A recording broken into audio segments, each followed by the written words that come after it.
श्री शिवाय नमस्तु भयम। दोस्तों, जैसा कि आप सभी लोग जानते हैं कि 8 मार्च 2026 यानी रविवार को पड़ रही है चैत्र महीने की शुक्ल पक्ष पंचमी तिथि, जो बहुत ही खास है।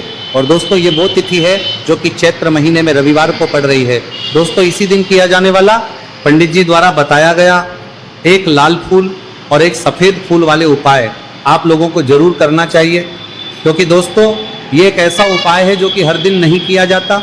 चैत्र महीने में जो रविवार की पंचमी तिथि आती है उसी दिन किया जाता है। अगर आप लोगों ने इस उपाय को नहीं किया है या किसी कारणवश नहीं कर पाए हो तो इस चैत्र रविवार पंचमी तिथि के दिन इस उपाय से मत चूकना। दोस्तों देखिए, ये दिन इतना खास होता है, कितना महत्वपूर्ण होता है। देखा गया है कभी कभी बड़े बड़े पूजा पाठ अनुष्ठान से जो मनोकामना पूर्ण नहीं होती है, वह चैत्र रविवार के दिन एक छोटे से करने से ही आपकी मनोकामना पूर्ण हो जाती है। और बहुत सारे लोगों ने इस उपाय को किया भी है और उनको इस उपाय को करने का फल भी जरूर मिला है। अगर आप लोग भी इस उपाय को इस रविवार के दिन करना चाहते हैं तो आप इस उपाय को पहले अच्छे से समझ लेना, सुन लेना, उसके बाद करना। आपको इस उपाय का फल जरूर मिलेगा, आपकी सभी मनोकामनाएं पूरी हो जाएंगी। दोस्तों, हम आपको यहाँ पर बता दें कि ये जो एक लाल फूल और एक सफेद फूल वाले उपाय है, ये उपाय पंडित जी ने अपनी अभी की सीहोर की कथा में ही बताया है।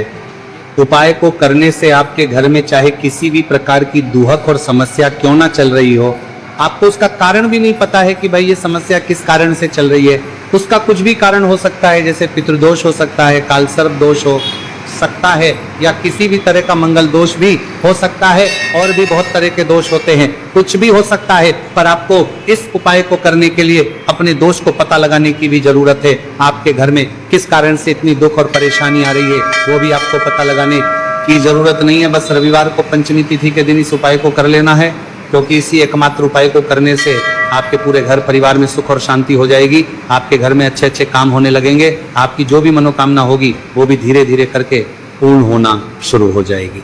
अब हम समझते हैं इस एक लाल फूल और एक सफेद फूल वाले उपाय को आपको करना कैसे है, किसको करना है, किस करना है और कैसे करना है। देखो, उपाय बिल्कुल आसान है, बस समझने वाली बात है। ध्यान से समझिए, उसके बाद ही आप लोग जो है इस उपाय को जरूर कीजिएगा।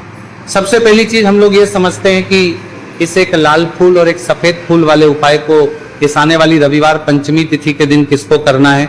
तो देखिए, इस उपाय को घर के सभी सदस्यों को करने की बिल्कुल भी जरूरत नहीं है। घर में से कोई एक मुख्य बड़ा सदस्य इस उपाय को करेगा तो उस घर परिवार के सभी सदस्यों को इस उपाय को करने का फल मिल जाएगा। पर वो बड़ा सदस्य कौन होगा, कौन व्यक्ति इस उपाय को करेगा, तो यहाँ पर देखिए हम आपको बता दें, घर की जो बड़ी माताएं बहनें होंगी, घर की बड़ी माताओं बहनों में से कोई भी एक माता बहन इस वाले उपाय को कर सकती है अपने पूरे घर परिवार के लिए।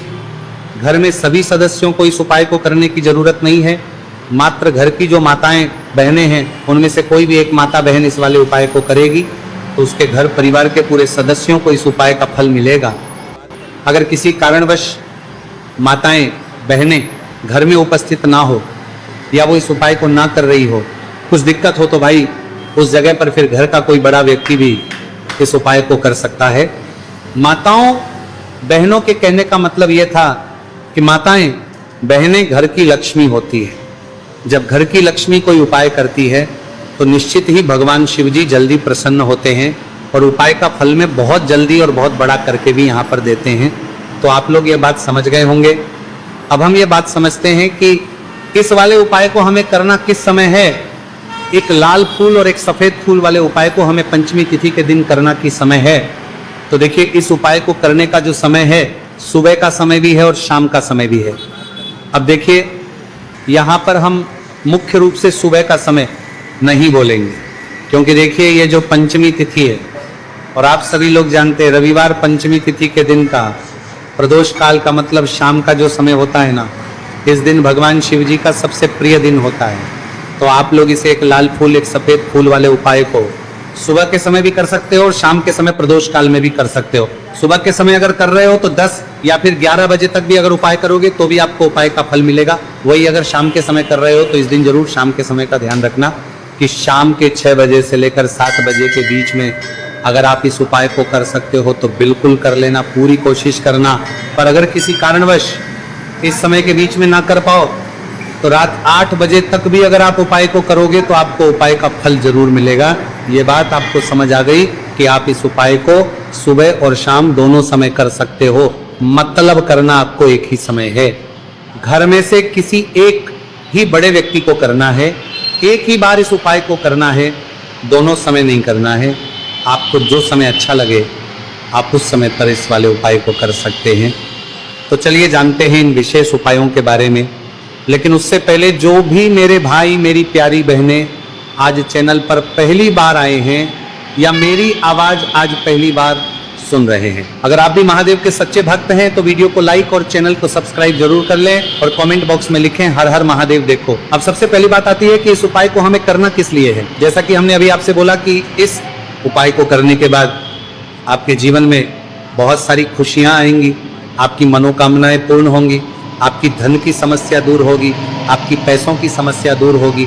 अब देखिए, अगर आप लोग सोच रहे हो कि भाई हमें अपना घर बनाना है पर घर बनाने के लिए पैसा नहीं है, हमें गाड़ी लेना है पर गाड़ी लेने के लिए पैसा नहीं है, हमें ज़मीन लेना है पर ज़मीन के लिए पैसों की कमी पड़ रही है, अगर ऐसी ही दिक्कत परेशानी या किसी भी तरह की धन से जुड़ी हुई समस्या या पैसों से जुड़ी हुई समस्या अगर आपके जीवन में चल रही है तो ये उपाय निश्चित ही आपके जीवन में बहुत सारे फल ला कर दे सकता है। इसीलिए अगर आपके घर में बहुत ज़्यादा दिक्कत समस्या परेशानी चल रही है, धन से जुड़ी हुई पैसों से जुड़ी हुई, धन की बहुत ज़्यादा कमी आ रही है, पैसों की आवक नहीं हो रही है, भाई आप लोगों को इस वाले उपाय को जरूर करना चाहिए। घर में से किसी एक भी बेबे व्यक्ति को अब इस उपाय में करना क्या है वो सबसे पहले हम लोग जान लेते हैं। उपाय की सामग्री हम लोग सबसे पहले जानते हैं कि इस उपाय में किस किस चीज़ की आवश्यकता पड़ेगी। तो देखिए, उपाय का नाम तो एक लाल फूल और एक सफ़ेद फूल वाला उपाय है, पर इस उपाय में कुल मिलाकर 4 सामग्री हमें लगने वाली, जो कि पंडित जी ने खुद सीहोर वाली कथा में बताया है, और जो हम आपको उपाय बताते हैं वो पंडित जी द्वारा बताए गए होते हैं, अलग से हम कुछ भी नहीं बताते। तो यहाँ पर हम लोग समझते हैं कि इस उपाय की सामग्री क्या है। तो देखो, उपाय की जो सामग्री है वो 4 सामग्री है, जिसमें से सबसे पहली सामग्री है एक बेलपत्र। देखो, बेलपत्र क्या होती है? बेलपत्र जो शिव की शिवलिंग पर चढ़ती है। दूसरी चीज है एक शमी पत्र, शमी पर शिवलिंग पर ही चढ़ता है। तीसरी चीज है दोस्तों एक लाल फूल, उपाय का नाम है। तो एक यहाँ पर आपको लाल फूल लेना है। अब ये लाल फूल कौन सा लेना है? देखो, शिवलिंग के ऊपर जो लाल फूल चढ़ता हो उनमें से कोई भी एक लाल फूल पसंद कर लेना, और वो कहीं से तोड़कर या कहीं से खरीद कर लेकर आना और उस लाल फूल को उपाय में प्रयोग कर लेना। उसके बाद में एक सफेद फूल का विशेष रूप से ध्यान रखना, जो सफेद फूल शिवलिंग पर चढ़ता हो सिर्फ वही सफेद फूल लेकर आना, इसके अलावा कुछ मत लेकर आना, लेकिन केतकी का मत लेना। तो एक एक मात्रा में ही आपको ये चारों सामग्री चाहिए। एक बेलपत्र, एक शमी पत्र, एक लाल फूल और एक सफेद फूल। ये चारों सामग्री आप लोग तैयार करके रख लें। प्रदोष काल में या सुबह के समय जब भी आप इस उपाय को कर रहे हैं, जैसे ही आपके उपाय की सामग्री तैयार हो जाती है, तो क्या हम सीधा उपाय को करने के लिए इन चारों सामग्री को उपाय करने के लिए जा सकते हैं? नहीं। तो यहाँ पर आपको इस बात का ध्यान रखना है कि हम भगवान शिव जी को प्रसन्न करने के लिए तो जा रहे हैं, हम अपनी मनोकामना को पूर्ण करवाने के लिए तो जा रहे हैं, पर हमें ये दर्शाना बिल्कुल भी नहीं है कि हम सिर्फ अपने फायदे के लिए भगवान शिव जी के मंदिर में आए हैं। इसीलिए हम इस उपाय को करने के साथ साथ में भगवान शिव जी की पूजन अर्चना के लिए कुछ सामग्री भी जरूर लेकर जाएंगे। जैसे कि सुबह समय अगर आप उपाय को कर रहे हो, इस एक लाल फूल और एक सफेद फूल वाले उपाय को, तो भाई सुबह के समय आपको 1 लोटा जल लेकर जाना है। जो लोग प्रतिदिन शिव जी के मंदिर जाते हैं, पूजन अर्चना करते हैं, जल चढ़ाते हैं, फूल बेल पत्र सब कुछ चढ़ाते हैं, भाई वो अपनी पूजन अर्चना वैसी की वैसी ही करना। बाकी जो सिर्फ उपाय को करने के लिए जा रहा है, जो कुछ भी लेकर नहीं जा रहा है, उसे कम से कम 1 लोटा जल अपने घर से भर कर लेकर जाना। अगर आप उपाय को कर रहे हो, है ना, क्योंकि इस वाले उपाय को आप भगवान शिव जी की पूजन अर्चना करने के बाद ही करना। वहीं अगर बात करें शाम के समय की, अगर कोई व्यक्ति शाम के समय प्रदोष काल में इस वाले उपाय को कर रहा है, तो भाई आपको मात्र एक घी का दीपक तैयार करना है। ये बात हम हमेशा बोलते हैं, शाम के समय प्रदोष काल में कोई कर रहे हो ना, तो दीपक का विशेष महत्व होता है।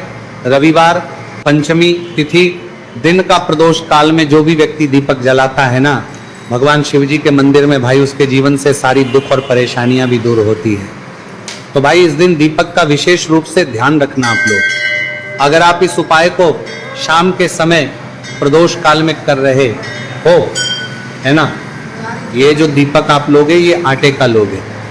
जो आटा आप गूंद दोगे उसके अंदर कुछ भी मत डालना, मात्र सादा आटा लगाकर उसे तैयार कर लेना और एक मीडियम साइज का दीपक तैयार कर लेना। दीपक ना ज्यादा छोटा हो ना ज्यादा बड़ा हो, है ना। उसके बाद में दीपक आपका तैयार हो जाए तो इसके अंदर जो बत्ती रखोगे वो गोल बत्ती रखोगे। देखो गोल बत्ती भी दो तरह की होगी, एक बाजार की और एक घर वाली। तो कोशिश करना अपने घर में जो रुई रखी हुई है उस रुई से आप लोग एक गोल बत्ती अपने ही हाथों से बनाओ। उपाय का फल अच्छा मिलता है। भगवान शिव जी जल्दी प्रसन्न होते हैं। जब हम किसी भी उपाय को अपने हाथों से परिश्रम करके तैयार करते हैं तो आपको उस दीपक के अंदर एक गोल बत्ती रख देनी है। इसके अंदर जो चीज आप लोग डालोगे वो डालोगे शुद्ध देसी गाय का घी। इस बात का विशेष रूप से ध्यान रखना, शुद्ध देसी गाय का घी ही डालना है, तेल वगैरह नहीं।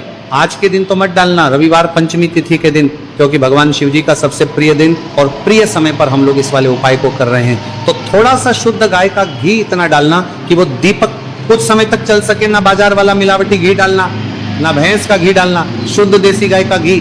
आपको ढूंढने में थोड़ी मतलब मेहनत लगेगी और महंगा भी मिलेगा, पर गाय के घी से भगवान शिव जी प्रसन्न होते हैं और उसी शुद्ध देसी गाय के घी से घर में बरकत भी बनी रहती है और हमारे घर में सुख शांति भी बनी रहती है। इसलिए शुद्ध देसी गाय का घी अपने घर में हमेशा रखा करो। वो भगवान शिव जी के कार्यों में भी उपयोग में आता है और उपायों में भी हम लोग प्रयोग कर सकते हैं। तो यहाँ पर आपकी सारी तैयारियां हो, बड़े आर्घ्य की सरकारी तैयारियां हो चुकी है। उपाय को करते समय शुद्धता का विशेष रूप से ध्यान रखिएगा। सुबह कर रहे हो तो भाई सुबह तो आपको स्नान करना ही करना है, बाकी शाम को कर रहे हो तो शाम को मात्र हाथ मुंह धोकर भी आप लोग इस वाले उपाय को कर सकते हो। कोई दिक्कत वाली बात नहीं है भाई। उपाय की पूरी सामग्री तैयार कर और पूजन सामग्री लेकर आपको भगवान शिव जी के मंदिर पहुंचना है, जो आपके घर के पास में हो, जहां पर शिवलिंग विराजित हो, शिवालय हो, वहां पर आप लोगों को पहुंचना है। और जैसे ही आप भगवान शिव जी के मंदिर में पहुंचते हो वहां पर जाकर ही उपाय शुरू नहीं करना है। पहले आपको भगवान शिव जी की पूजन अर्चना करना है। पूजन अर्चना कैसे करोगे? सुबह के समय गए हो तो एक लोटा जल वगैरह जो भी पूजन सामग्री लेकर गए हो, उससे पहले पूजन सामग्री आप लोग मतलब पूजन भगवान शिव जी की कर लो। जो व्यक्ति सिर्फ एक लोटा जल लेकर गए वो शिव जी के शिवलिंग पर मात्र एक लोटा जल एक धारा से धीरे धीरे करके चढ़ा लो। अपनी पूजन अर्चना आप लोग जो है पूरी कर लो पहले। उसी के बाद अगर आप शाम के समय कर रहे हो तो पहले जाकर बैठना है भगवान शिव जी के शिवलिंग के पास में। आप जो दीपक तैयार करके लेकर आए हो उस दीपक को पहले जलाना है। ये जो दीपक आप लोग जलाओगे ना, ये किसी और की माचिस से मत जला, अपनी ही माचिस अपने ही घर से लेकर आना और इस दीपक को अपनी ही माचिस से जलाना। अगर आपने मंदिर की माचिस या किसी और की माचिस ले ली, इस उपाय को करने में इस उपाय का फल उस व्यक्ति को भी बहुत मिल जाएगा। इस बात का ध्यान रखना। अपने घर से अपनी ही माचिस लेकर जाना और इस दीपक को जलाना। दीपक को जलाने के बाद भगवान शिव जी की शिवलिंग के पास में रख देना। शिवलिंग के इतना पास में मत रखना कि शिव जी को आंच लगे, थोड़ी सी दूरी बनाकर ही जो है इस दीपक को शिवलिंग के पास में आप लोग रख दीजिएगा। अब जैसे ही आपकी पूजन अर्चना हो जाती है, भगवान शिव जी के शिवलिंग के सामने या आसपास कहीं पर भी बैठ जाइए उपाय को करने के लिए। और उपाय को करने से पहले आप लोग अपनी वो चारों पूजन सामग्री निकाल लीजिए। उपाय की जो सामग्री है वो निकाल लीजिए और भगवान शिव जी के शिवलिंग तम के ऊपर एक माता अशोक सुंदरी जी का स्थान देख लीजिए। माता सुंदर जी का जो स्थान होता है वो जलाधारी के ऊपर होता है। जलाधारी के बिल्कुल बीचों बीच में होता है। आप लोगों ने देखा भी होगा शिवलिंग की जलाधारी होती है। जलाधारी के बिल्कुल बीचों बीच का जो स्थान होगा वो माता अशोक सुंदर जी का स्थान होगा, क्योंकि यहीं पर हमें ये जो है उपाय को करना है। सबसे पहली चीज जब हम उपाय को करना शुरू करते हैं, आप सबसे पहले अपनी एक बेलपत्र उठा लो। एक बेलपत्र को आपको माता अशोक सुंदरी जी वाले स्थान पर सबसे पहले समर्पित करना है। बेलपत्र की डंडी का मुख होगा जलाधारी की तरफ, जहां से जल बहता है और नीचे गिरता है, और बीच वाली बड़ी पत्ती का मुख मतलब शिवलिंग की तरफ होगा। इस तरीके से आपको इस बेलपत्र को माता अशोक सुंदरी जी वाले स्थान पर समर्पित कर देना है। उसके बाद में अपनी एक शमी पत्र उठा लो जो आप उपाय के लिए लेकर आए हुए हो। शमी पत्र को उठाकर शमी पत्र की भी जो डंडी का भाग होगा वो जल की तरफ करके, जहां से जल बहता है नीचे गिरता है उस तरफ करके, और पत्ती वाला भाग शिवलिंग की तरफ करके इस शमी पत्र को भी उस बेल पत्र के ऊपर आपको समर्पित कर देना है। समर्पित करने के बाद अब आप ले लो अपना एक लाल फूल जो आप उपाय को करने के लिए लेकर आए हुए हो। इस लाल फूल का जो खिला हुआ भाग होगा, चाहे वो गुलाब का फूल हो, चाहे कोई सा फूल जो शिवलिंग पर चढ़ता हो, भाई उस फूल का जो खिला हुआ भाग होगा वो शिवलिंग की तरफ होगा। बाकी जो पीछे का भाग होगा फूल का वो जलाधारी की तरफ, जहाँ से जल बहता है नीचे गिरता है उस तरफ होगा। और आखिरी में आपका जो एक सफ़ेद फूल बचा हुआ है, इस सफ़ेद फूल को भी आपको लेना है, और सफ़ेद फूल का जो खिला हुआ भाग होगा वो शिवलिंग की तरफ होगा, जहाँ पर शिवलिंग रखा हुआ है उस तरफ होगा, और डंडी का भाग जलाधारी के पीछे की तरफ हो जाएगा। मतलब जो जहाँ से जल बहता है और नीचे गिरता है, जब आप एक बेलपत्र, एक शमी पत्र और एक लाल फूल, एक सफ़ेद फूल चढ़ा रहे हो, तो उस समय आप लोगों को कांता भगवान या कांता चक्र का नाम लेते हुए ही जो है इस उपाय को करना है, और भगवान शिव जी और नारायण जी का स्मरण करते हुए ही इस उपाय को आपको करना है। तो जब भी आप एक बेलपत्र, एक शमी पत्र, एक लाल फूल और एक कमी हो रही है, जो भी दुख और समस्या परेशानी चल रही हो आपको अपनी, वो दुख और जो है भगवान शिव जी से उपाय को पूरा करने के बाद वहीं पर पास में बैठकर बोल देना है, हाथ जोड़ के आंखें बंद करके अपनी परेशानी और श्री शिवाय नमस्तु भयम का जाप करना है। दोस्तों,